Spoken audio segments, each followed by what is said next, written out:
ഈ ലോകം നമുക്കൊരു ആനന്ദവും ഉല്ലാസവും സമാധാനവും സന്തോഷവും ഒന്നും തരികയില്ല.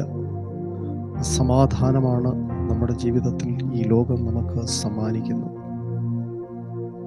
രാത്രിയിൽ സമാധാനത്തിൻ്റെ ദൈവമായ, സന്തോഷത്തിൻ്റെ ദൈവമായ കർത്താവിൽ ഇന്ന് രാത്രിയിൽ നമുക്ക് പ്രശംസിപ്പാനും അവനെ സ്തുതിക്കുവാനും ഇടയായി തീരട്ടെ. 5-ാം സങ്കീർത്തനത്തിൽ 11-ാം വാക്യത്തിൽ നമുക്ക് കാണാൻ കഴിയുന്നുണ്ട്, എന്നാൽ നിന്നെ ശരണം പ്രാപിക്കുന്നവരെല്ലാവരും സന്തോഷിക്കും. നീ അവരെ പാലിക്കുന്നത് കൊണ്ട് അവർ എപ്പോഴും ആനന്ദിച്ചാർക്കും. നിന്റെ നാമത്തെ സ്നേഹിക്കുന്നവർ നിന്നിൽ ഉല്ലസിക്കും.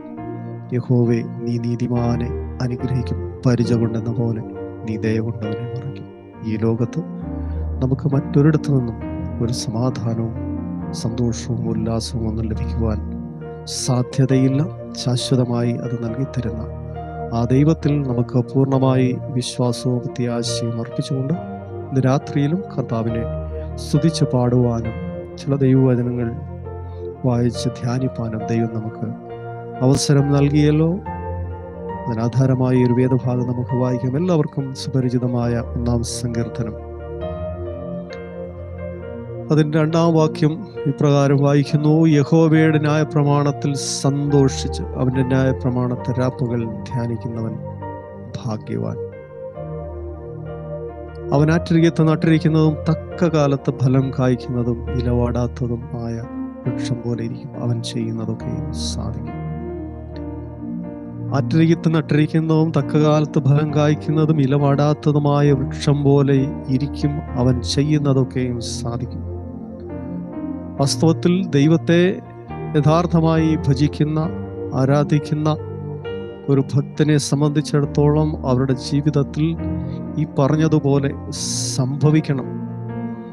അവൻ ചെയ്യുന്നതൊക്കെയും സാധിക്കണം. അവൻ ആറ്റരികത്ത് നട്ടിരിക്കുന്നതും തക്ക കാലത്ത് ഫലം കായ്ക്കുന്നതും ഇലവാടാത്തതുമായ വൃക്ഷം പോലെ ഇരിക്കും. എന്നാൽ പലപ്പോഴും അങ്ങനെയല്ല സംഭവിക്കുന്നത്. ദുഷ്ടന്മാരുടെ അനുഭവമാണ് പലപ്പോഴും പലർക്കും പ്രാപിക്കുവാൻ കഴിയുന്നത്. ദുഷ്ടന്മാർ അങ്ങനെയല്ല. അവർ കാറ്റുപാറ്റുന്ന പതിർ പോലെ അത്രേ. പാപികൾ നീതിമാന്മാരുടെ സഭയിൽ, ദുഷ്ടന്മാർ ന്യായവിസ്താരത്തിൽ നിവർന്നു നിൽക്കുകയില്ല. ദുഷ്ടന്മാരുടെ വഴിയോ നാശകരമാകും. അപ്പോൾ ദൈവത്തിന്റെ ന്യായപ്രമാണത്തെ രാപ്പകൽ ധ്യാനിക്കുവാനും സന്തോഷിക്കുവാനും മനുഷ്യൻ സമയം കണ്ടെത്താതെ ദുഷ്ടന്റെ വഴി അവർ തിരഞ്ഞെടുക്കുകയാണ് ചെയ്യുന്നത്. അതുകൊണ്ടാണ് ആറ്റരികത്ത് നട്ടിരിക്കുന്നതും തക്ക കാലത്ത് ഫലം കായ്ക്കുന്നതും ഇലവാടാത്തതുമായ വൃക്ഷം പോലെ അവരിയ്ക്കാത്തത്, അവർ ചെയ്യുന്നതൊക്കെയും സാധിക്കാതെ. ദുഷ്ടന്മാരുടെ വഴിയോ നാശകരമാകുന്നു. ഈ നാശകരമായ വഴിയിൽ കൂടി യാത്ര ചെയ്ത് അതിൻ്റെ അവസാനം അവർ എത്തിച്ചേരുന്ന ഇടം ദൈവത്തിൻ്റെ സന്നിധിയല്ല, മറിച്ച് അവർ നിത്യമായ നരകത്തിലേക്ക് എത്തിച്ചേരുവാൻ ഇടയായി. അവർ കാറ്റുപാറ്റുന്ന പതിർ പോലെയാണ്. ഇവിടെ നീതിമാൻ ആറ്റരികത്ത് നട്ടിരിക്കുന്നതും തക്കകാലത്ത് ഫലം കായ്ക്കുന്നതും ഇലവാടാത്തതുമായ വൃക്ഷം പോലെ ഇരിക്കുമ്പോൾ, ദുഷ്ടൻ കാറ്റുപാറ്റുന്ന പതിർ പോലെയാകുന്നു. അവർ ന്യായവിസ്താരത്തിൽ, നീതിമാന്മാരുടെ സഭയിൽ അവർക്ക് നിൽക്കുവാൻ കഴിയില്ല എന്ന് പറയുമ്പോൾ അവർക്ക് അസ്തിത്വമില്ലാത്തവരായി, നിലനിൽപ്പില്ലാത്തവരായി അവർ മാറുന്നു എന്ന് അർത്ഥം. എന്നാൽ ഒരു വൃക്ഷത്തെ സംബന്ധിച്ചിടത്തോളം അതിനൊരു നിലനിൽപ്പുണ്ട്. അത് ഉറച്ചു നിൽക്കുവാൻ തക്കവണ്ണം ആറ്റരികത്ത് നിൽക്കുന്നത് കൊണ്ട് അതിന് തക്ക സമയത്ത് ലഭിക്കേണ്ട എല്ലാ നന്മകളും പോഷകങ്ങളും അതിന് ലഭിക്കുന്നത് കൊണ്ട് അതെപ്പോഴും നിലനിൽക്കുകയും തക്കകാലത്ത് ഫലം കായ്ക്കുകയും ചെയ്തുകൊണ്ടേയിരിക്കും. എന്നാൽ ദുഷ്ടന്മാരങ്ങനെയല്ല. അവർക്ക് നിലനിൽപ്പില്ല.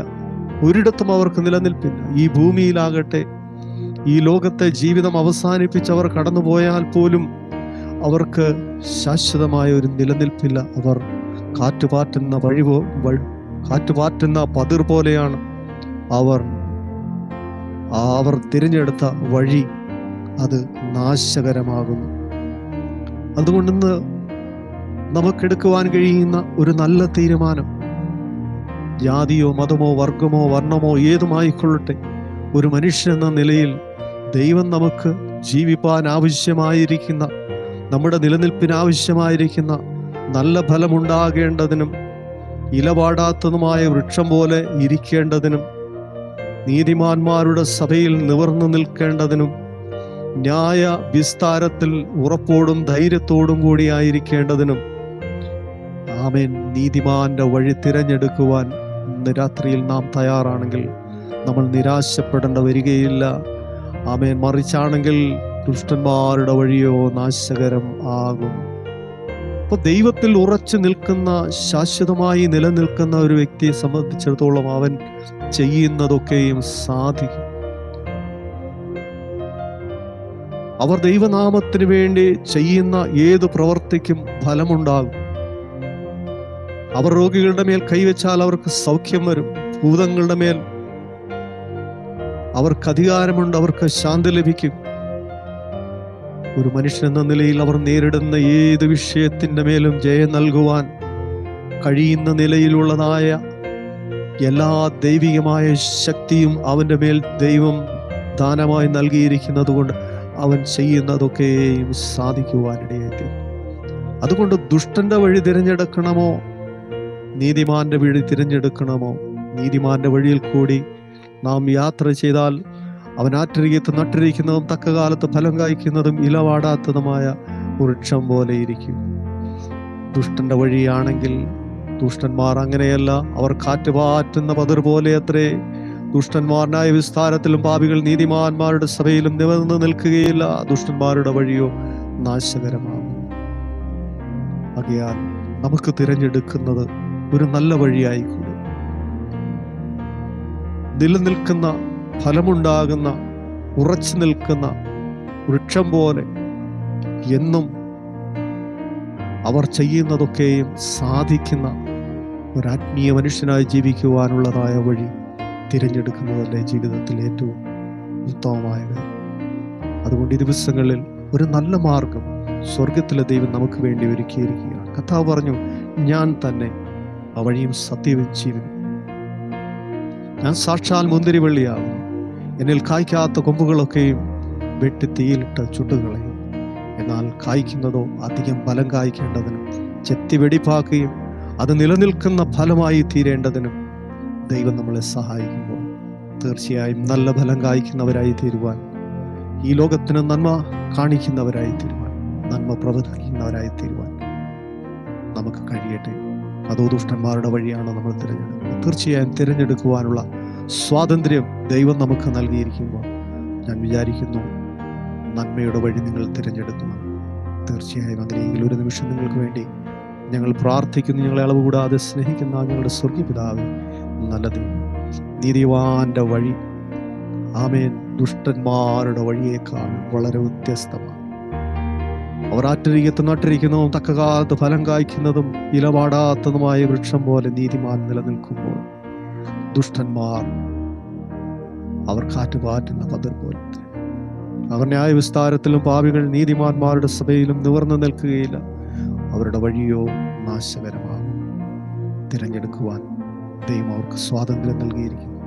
നല്ല വഴിയിൽ കൂടി യാത്ര ചെയ്ത് നല്ല ഫലം പുറപ്പെടുവിക്കുന്നവരായി തീരുവാൻ സ്വർഗത്തിലെ ദൈവം താല്പര്യമുള്ളവരെ സഹായിക്കും. കരങ്ങളിൽ സമർപ്പിക്കുന്ന യേശുക്രിസ്തുവിന്റെ ധന്യമറിയ നാമത്തിൽ ആമേൻ. ദൈവം നമ്മളെല്ലാവരെയും അനുഗ്രഹിക്കട്ടെ. സഹകരിച്ച എല്ലാവർക്കും യേശുക്രിസ്തുവിന്റെ നാമത്തിൽ നന്ദി അറിയിക്കുന്നു. ദൈവം നമ്മളെ അനുഗ്രഹിക്കുന്നു. Thank you.